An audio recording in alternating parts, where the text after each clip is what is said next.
के पर्दे से युक्त है ना, तो इसीलिए हमको जड़ और चैतन्य दिखाई देता है, नहीं तो भगवान को खोजने की जरूरत नहीं है।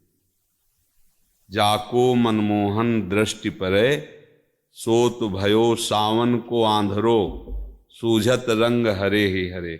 जैसे सावन में कोई अंधा हो जाए तो उसे 12 महीना हरा ही नजर आएगा, ऐसे ही जड़ चैतन्य कछु नहीं दीखत, जित दीखत तित श्याम खड़े, ब्यूहल बिकल संभार न तन की, घूमत नैना रूप भरे।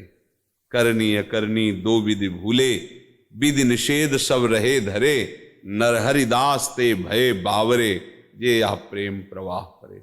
सत्य वस्तु भगवान हैं, बस वो जो है को हम नहीं देख पा रहे, यही माया है। और जो नहीं है वो सत्य दिखाई दे रहा है, यही माया का चमत्कार है कि नहीं है पर दिखाई दे रहा है, और है पर दिखाई नहीं दे रहा है। इसी माया को हटाने के लिए भक्ति है, बहुत सामर्थ्यशाली है। अगर हम प्रभु का नाम जब, प्रभु की सेवा, प्रभु की आराधना और स्वसुख वांछा छोड़ें, जो हम भोगों में सुख लेने की वृत्ति रखते हैं, यही वृत्ति अंधकार है, यही वृत्ति मल है। ये वृत्ति जो ही हटेगी तो निर्मल मन हो जाएगा।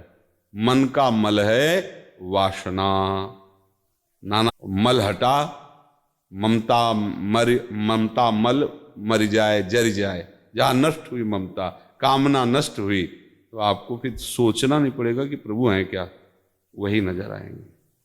देखो गोपीजनों को सोचना थोड़ी पड़ा, जित देखो तित श्याममयी, अपने प्रीतम को ही देख रहे हैं, वही है, सत्य वही है। गोस्वामी जी को दिखाई दिया, जड़ चेतन जग जीव जत सकल राम मैं जान। हमें तो नहीं दिखाई दिया, क्योंकि हम संसार में सुख भोग रहे हैं, तो हमें जड़ चैतन्य दिखाई देगा, अच्छा बुरा दिखाई देगा, स्त्री पुरुष दिखाई देगा, उत्तम अधम दिखाई देगा। यह है माया। और जहां भक्ति होती है, तो भक्ति का चरम अवस्था का फल यही है कि सर्वत्र अपने प्रभु को भक्त देखता है। तो खूब नाम जप करो, श्री जी की सेवा करो और सत्संग सुनो, और कोई भी गलत आचरण संसार में जो निषेध किए गए वो ना होने पाए। गृहस्थ धर्म में वो गृहस्थ धर्म के अनुसार जो है भगवत प्रसाद स्वरूप मानकर, भगवत सेवा मान करके उन्हीं विषयों का सेवन करो जिसे शास्त्र विधान करता है, और जिसे निषेध करता है वो कभी नहीं करे। तो धीरे धीरे हृदय निर्मल होगा, निर्मल जन मन सो मोहि पावा, प्राप्त हो जाएंगे, भगवान दिखाई देंगे, वही सब रूपों में ऐसा अनुभव में आ जाएगा। कठिन इसलिए लगता है कि हम इतने देह अभिमानी हैं, इतना हमारा भोगों में राग है कि ये सब बातें केवल लगती हैं, ऐसा लगता है कैसे हट पाऊंगा। तो शुरुआत तो कर दे। जवान कभी थकनी नहीं चाहिए, राधा राधा राधा राधा राधा, हर कार्य करते हुए राधा वल्लभ श्री हरिवंश, राधा वल्लभ श्री। जैसे भौरा गुनगुनाता है ना, ऐसे गुनगुनाते रहो, फिर देखो आप क्या हो जाता है। 2 लकड़ियों के घर्षण से अग्नि पैदा हो जाती है, अरण्य मंथन इसी से तो होता था। ऐसे ही हम अपनी जबान और नाम दोनों को रगड़ें, तो इससे वो ज्ञानाग्नि प्रकट होगी कि सब विकार भस्म हो जाएंगे, पर रगड़ना पड़ेगा। नाम जी जप जागें जोगी, परमार्थी प्रपंच वियोगी। नाम जप करके ही जोगी ज्ञान में जग जाते हैं और प्रपंच का त्याग कर देते हैं, माया का त्याग कर देते हैं।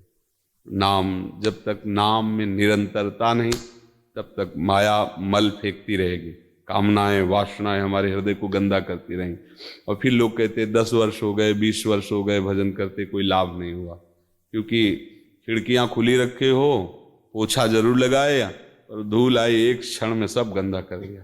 थोड़ा खिड़की बंद करो, देखना इंद्रियों के न घोड़े भगे, रात दिन इनमें संयम के कोड़े लगे।